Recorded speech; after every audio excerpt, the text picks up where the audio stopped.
Hi, hello, good day! At sa paghahanap nga namin kung saan kami magsa-celebrate ng Valentine's Day, ay dito naman kami napadpad sa Charles Garden Cafe.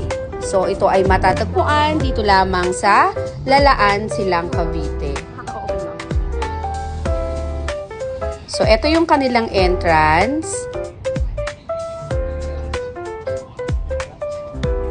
At damang-dama at ramdam na ramdam pa rin ang Valentine's.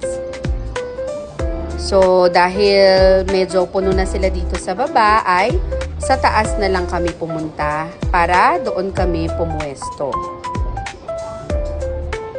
Spacious din ang kanilang cafe.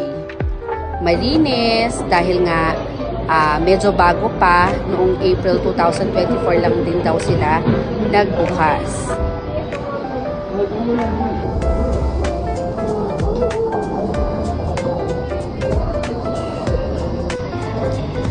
So, ayan ang kanilang mga ilaw na nagagandahan.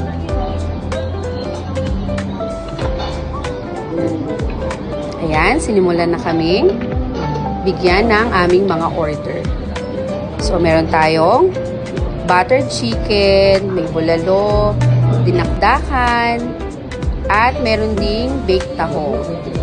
At syempre, para naman kay Kuya, hindi nagsasawa sa all-day breakfast, tosilog. Start na tayong kumain.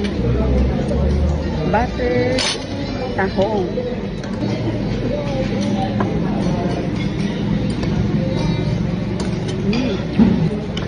Dinakdakan.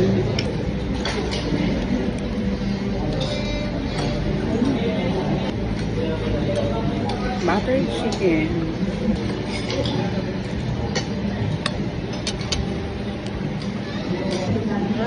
Bakit? Pagbinulang ko.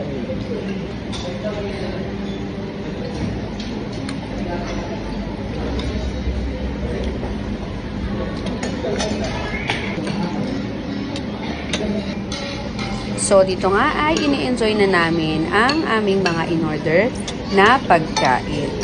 So, lahat naman ng aming in-order ay nagustuhan din namin.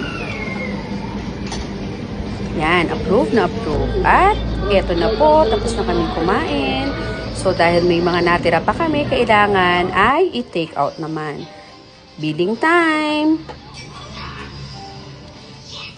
At dahil nasayahan naman kami sa aming kinain, ay magbibigay tayo ng konting tip para sa kanila. Thank you for watching!